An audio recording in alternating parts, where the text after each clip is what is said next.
Today on Tech Uncensored, we are talking SEO, search engine optimization. And so, since the emergence of search, to me, it's been the great equalizer for a lot of businesses to be found on the internet. And Google's business model has not only allowed users to make it easy to find what they're actually looking for, but it's also created on the other side opportunities for business to be these purveyors of information and knowledge to answer the queries that are coming out of the internet. My name is Tessie Jones, and today I'm happy to speak to a former colleague of mine, Steve Taylor. Welcome, Steve. Hey, Hesse. Thanks for having me. No problem. And we met at Yahoo many years ago. I think I'm going to age myself, so I'm not going to say when, but where he was one of the early leaders of SEO, search marketing, not only to really kind of understand some of the early user behavior when it comes to search, but also to help shape some of the experiences as it evolved. He went on to work at iProspect. It's an agency that was early also to the game of search. Today, he's an instructor at the Schulich School of Business, teaching all things digital and as well as search. One of the reasons I decided to bring him on was that he's seen the business of search evolve in this multi-billion advertising industry, alongside the rise of social media, its own monetization in the last 20 years. And so now, like as we've seen with Chat GPT and all these generative AI technologies, we see this critical, I say, juncture where these AI-powered queries could potentially diversify search outside of what is currently Google's monopoly. So we don't know what this means yet. Could it potentially change the rules for business in how they build awareness, how they build traffic, and ultimately, what will be the impact on the business? So, Steve, thank you for coming. Yeah, thanks again. No, this is going to be fun. Okay, so tell me why SEO is important today as it was 20 years ago. What were your, I guess, early experiences of search? What did it look like back then? And what were some of, I guess, the critical evolutions that we've seen since then? Cool. Yeah, I mean, I would say that SEO is just as important today as it was 20 years ago, if not more so. It's because search engines are still primarily the way that people discover new websites and content online. And when you optimize your website for search, you can improve your visibility and attract more targeted traffic to your site. And when you use the specific tactics and strategies used in SEO, I mean, they have evolved over time. The basic principles of optimizing your website for search basically remains the same. So, whether you're a small business or marketer or individual blogger, SEO really should be an essential component of any kind of online strategy. And the reality is, like, SEO, continues, to be important today because it, helps businesses and individuals find and reach their target audiences and improve that visibility. When it comes to what it was like 20 years ago, I mean, I started building sites in the mid 90s, and there were dozens of search engines near the end of it. But basically, search engines were in their infancy, and the internet was still relatively new and uncharted territory. Search engines like Yahoo and Alta Vista, they dominated the market, and users typically had to navigate through directories and categories to find what they're looking for. There was also a lack of loyalty to search engines. People would jump around from one search engine to the other, just trying to find what they're looking for, mainly because not all of them were perfect, and you had to find what you're looking for. So keyword-based searching was also in its early stages, with search engines using basic algorithms to match search queries with whatever they deemed relevant web pages. However, the accuracy of those results were often poor, and the search experience was often frustrating and a time-consuming one for a lot of people. Since then, search engines have evolved dramatically, with Google emerging as the dominant player in the market here in North America. The development of more sophisticated algorithms, including like Google's PageRank algorithm, has helped improve the accuracy and relevance of search results. Other important evolutions in search include kind of the rise of like mobile devices and voice search, which fundamentally changed the way people search for information online. And social media, I mean, it became a key player in search, with search engines increasingly using social signals to help determine the relevance and authority of web pages. I mean, search has come a long way since the early days of the internet, and it'll most likely continue to evolve in new and interesting ways as we go on.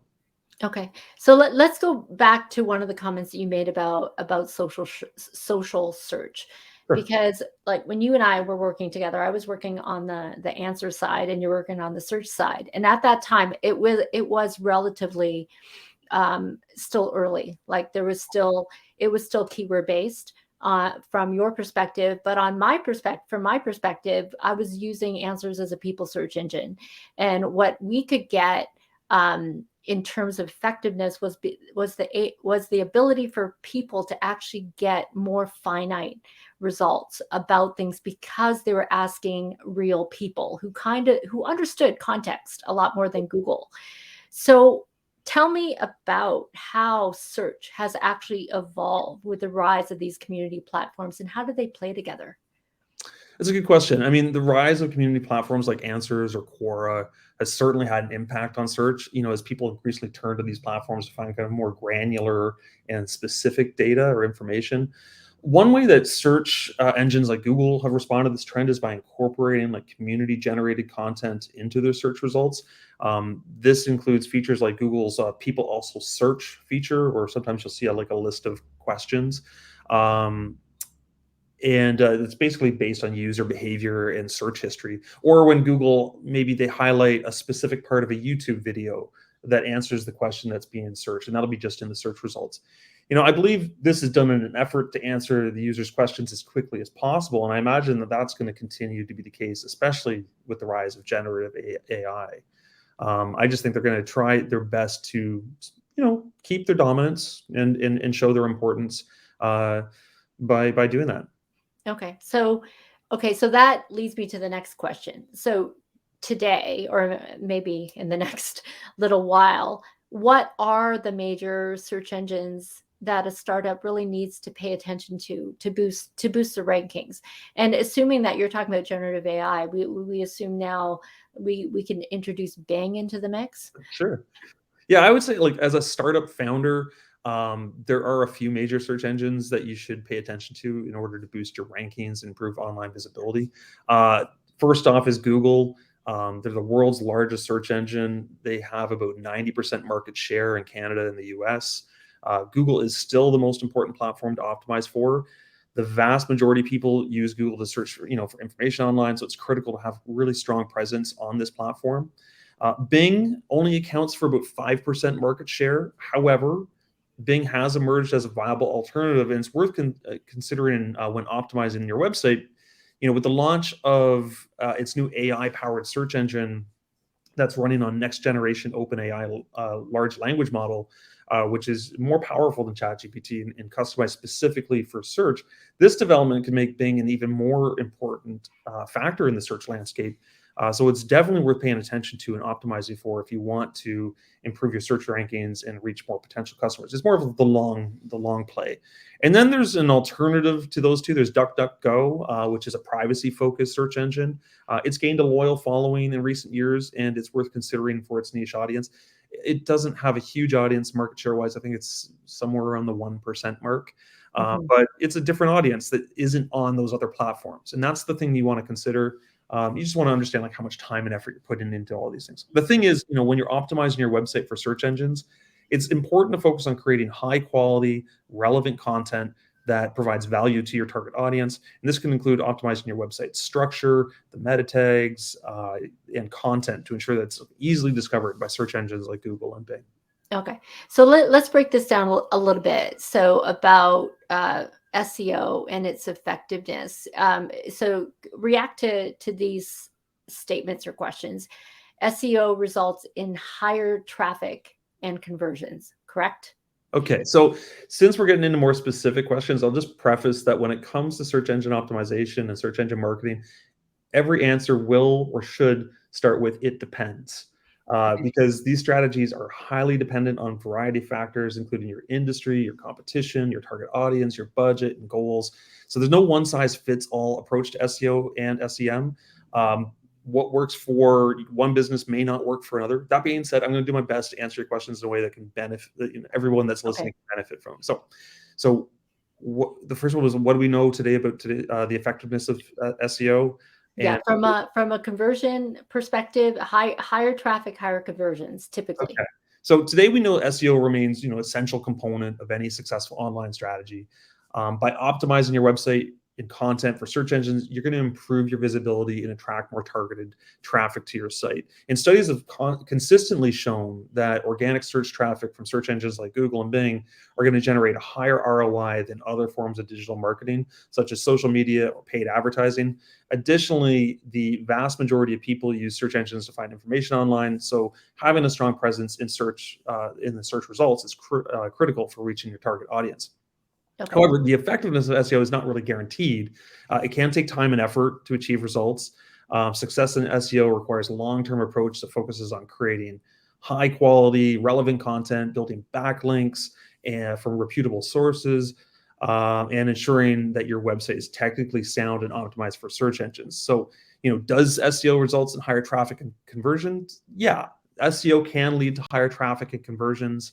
By optimizing your website and content for search engines, you can improve your visibility and attract more targeted traffic to your site. And this can lead to increased brand awareness, more leads, and ultimately more conversions or sales.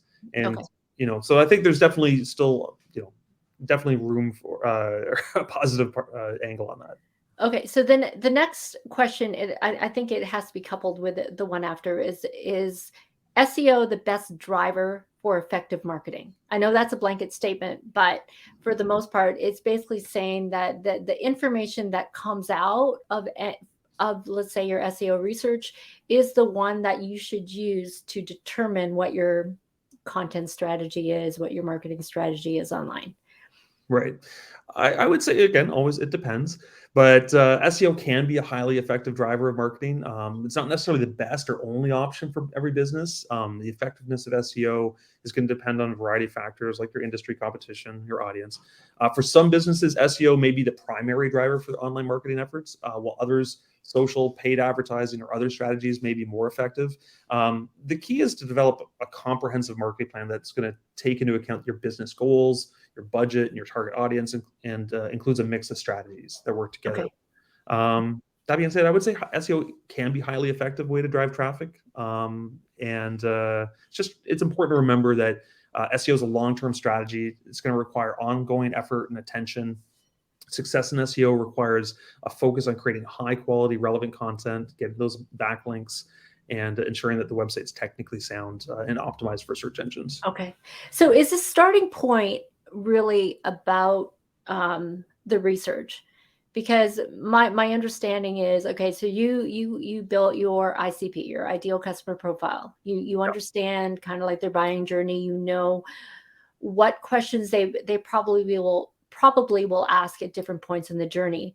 So what does SEO research look like? What actually should a company be doing to become a lot more search relevant to their Yeah, customers? it's an interesting question. I mean, it really does come down to your keyword research. Keyword research is fundamental in this because it's basically the one thing I love about keyword research is it's the most honest that anyone's going to be with you about what they're looking for. Target focus groups and stuff are great, and you can get some real insights. But the thing about search is that people have a problem that they're trying to solve, and they're doing it by any means necessary. And so the keyword research is really telling you the desire that people have, and it's just going to give you more. The problem with that is that it's such a wide net that you're casting with keyword research. It's where do you draw in? And this is why it's so important to have a goal and understand like what you're trying to achieve and what kind of traffic that you want. And that's going to help guide you when you're trying to do this keyword research and find out like start with fundamental easy things like high level concepts that are surrounding your business, but really dive into like the questions that people have and the pain points and see where it branches out to. I'd say that's like the number one step to go. Does that help answer that question? Yeah. No, I think it does. So if we start to move into, let's say, from the strategy of, let's say you've done some of the basics in optimizing your website, making it search engine friendly. Some startups or some companies will actually couple that or complement that with paid search. So Yes. can we start to distinguish we understand fundamentally the difference, but how do they play together, and when is it important to introduce paid? Sure. Okay. So paid search and organic search are two distinct approaches to driving traffic to your website. Paid search basically involves paying to display ads on a search engine results page. Sometimes you're going to see this noted as SERPs. That's the acronym for search engine results page. Right. Just putting that out there in case you're like looking online after this podcast. So you're basically looking for specific keywords and phrases. These ads are typically, they're going to appear at the top or the bottom of the search results page, and they're going to normally be marked by something like sponsored or ad. And they can be an effective way to drive immediate traffic to your site, but it can be expensive and requires an ongoing investment to maintain that. It's not quite an addiction, but it can be if you're not managing the SEO part of it. So organic search, the part that SEO helps, on the other hand, involves optimizing your website and your content so that you rank higher in the search results for specific keywords and phrases. This involves creating high quality, relevant content, optimizing the structure, like I said before, and then maybe the navigation, as well as building backlinks, meaning like links from other sites or other reputable sites to your site. And organic search can be really highly effective way of driving targeted traffic, long-term traffic to your site, but it requires an ongoing effort and it can take time to see those results. Okay. And while paid search and organic are distinct approaches, they can work together as part of a comprehensive search marketing strategy.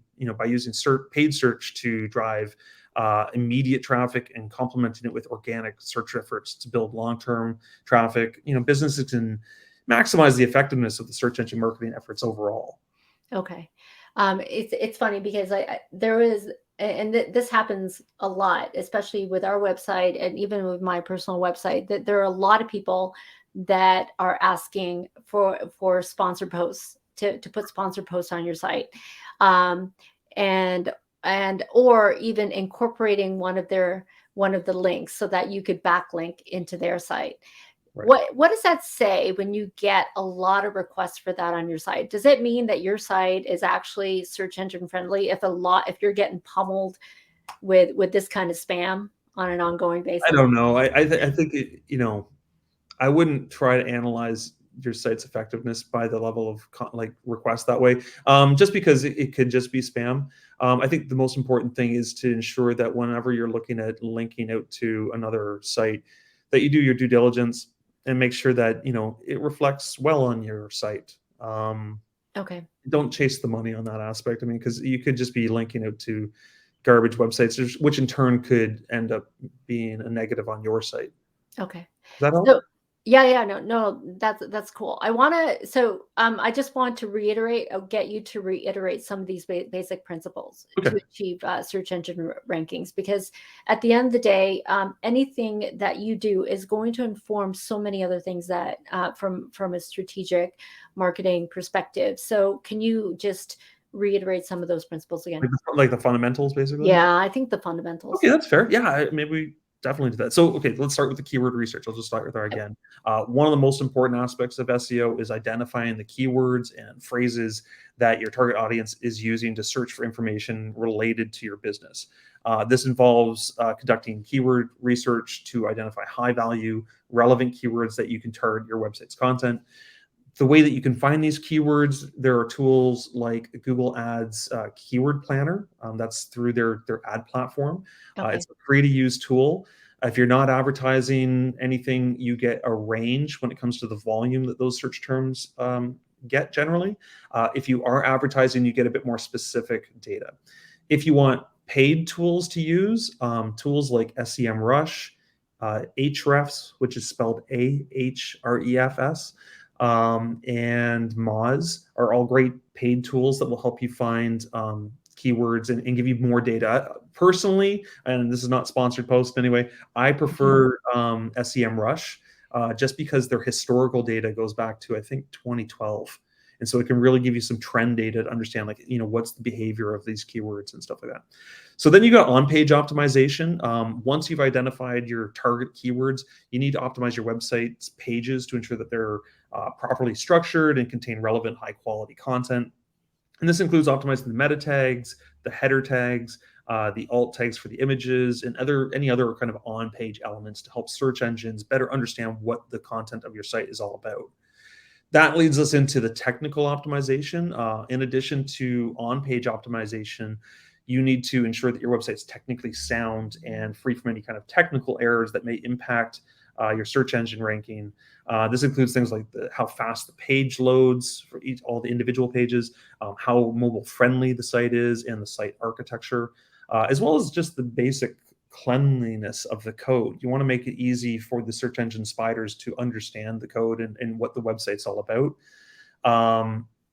If I was to put out, like, I think if you're building a blog type site, I mean, WordPress is still the gold standard. Is it really? Yeah. Why I is would pair that? it with, like the Yoast SEO plugin. There are other options. That's just my personal preference. You can use off the shelf type platforms like Squarespace Wix? and Yeah. Wix or something like that, but they struggle on a technical side, and it's harder to change. If you are doing an e-commerce site, then something like Shopify would be great, or WooCommerce paired with WordPress might be a good option as well. Okay. So then it takes us into link building, which I said, like building out links. Link building is another key aspect of SEO. It involves acquiring high quality backlinks from other reputable websites. And this is going to help to demonstrate the authority and relevance of your site to the search engines. It's just going to show relationships, and it can boost your overall rankings. Then you get into the content marketing side. And this is where you're creating the high quality, engaging content. This is a critical component of SEO. Generally, when it comes to like word count on page, like, I don't know, you're looking over 1,000 words generally. And so you want to make sure that every word counts and is engaging with the audience. You want to make sure that people are actually reading the content. And one way that I've done that in the past is there are online tools to check how long it would take to read the content on this page. Hmm. Give you, like, it takes 3 minutes to read this content, and then you look at what the Google Analytics tells you, or whatever analytics package you're using, and see how long are people spending on this page, and compare and contrast. And it's like, if people are spending 20 seconds on this page and it would take 3 minutes to read it, it's giving you a really strong signal that the content is not engaging them the way that it should. Okay. So yeah, you want to do all those things. By focusing on all those key fundamentals, it's going to improve your SEO's website's visibility and rankings on the search engine to drive more traffic to the site. Okay. So let's do a little bit of a pivot, because everybody's talking about ChatGPT, generative AI. And so let's talk about the content side, because now we're seeing a technology that's, I would say, making people a lot more lazy. So when we're creating content right now, you could actually get one of these tools to actually generate content for you. And so there is a quote that I want you to respond to, because as much as we can probably scale the original content creation, there's also another side that says maybe it's not such a good idea. So listen to this and tell me what you think. Despite all the hullabaloo about AI tools writing content for you, it's not there yet. They can't create original content, only scraping what could be found on the internet. Most can't even do a deep dive to even get a high enough word count for some content. Often, too, the information they pull is a few years old, so the content it generates could be outdated and irrelevant. What do you Okay. think? So I agree that AI can improve the personalization of search results, taking into account factors like previous search history and preferences to provide more relevant and useful results. However, it's worth noting that personalization is just, in search results, has been part of search engines for years. And AI is just one tool that can help enhance this process. Additionally, while it's true that personalized search results can reduce kind of the random incidental traffic to a site, it doesn't necessarily mean that it's going to eliminate it entirely. A website will still be able to attract new visitors through a variety of channels, like including social media, advertising, word of mouth. And we can't count out the fact that search engine algorithms are, they're continually updated, and it's possible that they incorporate random serendipity into their algorithm to account for this type of lost experience. Um, that's the thing about, like, if we only look at the analytics, we only look at the past, it's only going to predict what's happened. If we see that users like stop using it, and that's part of the reason is they don't feel that they're finding the random things that they liked to before, I suspect search engines will just modify the algorithm so that those kind of experiences happen. Mm-hmm. Okay. No, that's cool. There is the other side of this now is on the search side. So on the user perspective, like what we're saying that these generative AI capabilities will go beyond just someone searching a statement or a keyword. So here's another thing I want you to respond to. Okay. So with AI's ability to understand context and the intent of a search query, it's likely that the search results will become much more personalized as the algorithm gets to know the individual and shapes its responses accordingly. So it's talking about an algorithm that knows information about the searcher before they even put in their input. So they could have, and this is from my perspective more of an ethical issue. They could have your history of buying. They could have your price point tolerances. Okay. They would understand some of your previous pain points. And so when the search engine starts to know more about the consumer, the search results are going to be much more refined and narrow to that individual user. And the key thing here is they say that this spells the end to random incidental traffic coming to a specific site. What do Okay. you think? So I agree that AI can improve, the overall results, taking into account factors like previous search history, that preferences to provide more relevant, useful results. However, I think it's just worth understanding that this kind of stuff is it- it's just a continual evolution, and that people are going to be able to like find. The thing about personalized results is that the reason why search engines continue to do this is that people tend to connect better with it. And so I don't part of me feels like it's longing for something that actually isn't true. Mm-hmm. I think that search results tend to have been, personalized for a long time. Um, Way back even in 2011, there was a book that came out called The Filter Bubble by Eli Pariser. There's a great TED Talk that kind of introduces the concept on that. And I think that it's there's no course change actually happening. I think this has been going on for a long time, and this is just a new iteration of the same thing. Okay. Where it'll end up, I mean, I think at the end of the day, it's people generally want to have the answer as fast as possible to whatever question that they have, and that's the uh, the reason why these search engines will continue to go down that path. Does that help? Yeah, it does. I mean, you said to me earlier that you think this is we're headed to one of the greatest times in history. I want you to explain to Sure, yeah, yeah. So, I explain mean, I that. guess what I was referring to is like, when I think back to all the time that I spent working in online marketing, and being on the internet and stuff, I'm more excited. I'm as excited today as I was back in the mid 90s, where I feel that we are in a period of time very similar where kind of all bets are off to some degree, and that there is a ton of opportunity in front of us. Um, where that's going to take us, I don't know, but I really think that the generative AI stuff is really interesting, and the fact that we're leading towards even greater AI.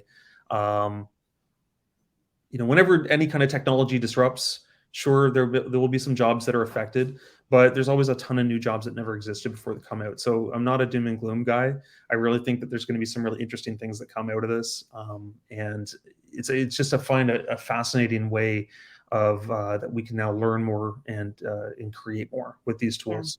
I agree. I think to your point when we spoke is that it is going to level the playing field somewhat, and especially because ChatGPT is open. The creation of, I guess, ancillary technologies that come out of that, and the fact that everyone has access to this data is I'd say from my perspective right now, it's a good thing. It's a good thing so that we don't give all the powers to big tech, which is a bad thing.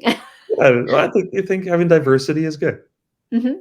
Okay, very cool. All right, I think we've run out of time. I can't believe how fast time Oh, has no, okay. gone. Well, it was a lot of So fun.